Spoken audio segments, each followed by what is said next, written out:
Welcome to Do Something with Your Marketing. This week, we're going to take a look at something that I did a few weeks ago in my newsletter in the February 18th edition, and how you can use it for your own newsletters, for your own social media polls, and things like that.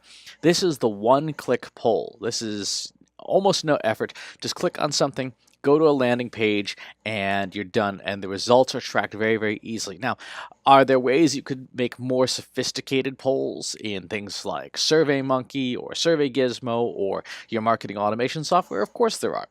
But those things require extra effort on behalf of the user. And let's face it, we know people don't want to spend a whole lot of extra effort on things. So what you see here is the newsletter from that week. I had a one-click, one-question poll, and I asked, if I were to start publishing relatively short videos somewhere, where would you prefer to watch them? And I said, just click on the answer. Now, what I did was, I use Bitly because Bitly allows you to very quickly track anything that is clicked on and just do a very, very fast poll somewhere. So if you click on one of these links, it takes you to the landing page. You can see the tracking codes for email, almost timely, etc. are there, and it just says thank you for taking the poll. And this is true for all four of these. They all go to the exact same landing page. There's no difference between them except that the UTM content here is a slightly different tracking code. Now, you could, of course, go ahead and make a very, very sophisticated Google Analytics report, but you don't need to. Bitly has everything you need to do basic tracking on each of these polls. Where does that live?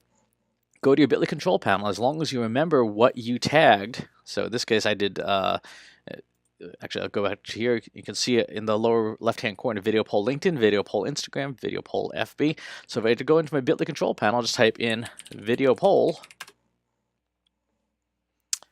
There are my video polls, right? 1, 2, 3, 4, and there's the number. The winner is YouTube. 33 clicks on the YouTube link, 15 on Facebook, 9 on Instagram, and 10 on LinkedIn. This is super simple. I have a winner, and it's a winner by a healthy margin. So this simple poll really answered the question immediately. So all I did was take the landing page and make sure it had the right tracking tags for each, feed them to the Bitly link shortener, and then just remember what name them consistently so that when I go and search on Bitly, I can find them later.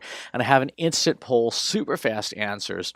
Don't have to have a whole lot of overhead. And as a bonus, this counts as sort of engagement with the newsletter, so I can track click-through rates from it, getting people to click through to my website, and at least in my marketing automation software, get a chance to see, oh, they are still active, they're still participating. So obviously not a lot of engagement on that first poll, but that's okay. It's enough to at least directionally hint where I need to go. So this is how you do it for your own stuff. You can do this, again, because these are Bitly links, you can do this on social media, you can do it within videos. If you use call-out cards, you obviously can do it in email, on your website. Make the polling process, make the surveying process as simple as possible to encourage people to go ahead and participate. One other thing is, if you look at this, you can also look in the data here and see what sort of tracking. So this is direct, we know it's from email, and then there's one sort of Android thing here, which is kind of funny. On the YouTube one, same referrers. We see Outlook as a referrer there, so someone read that live. So you definitely want to use Bitly when you can so that you can track also referrers.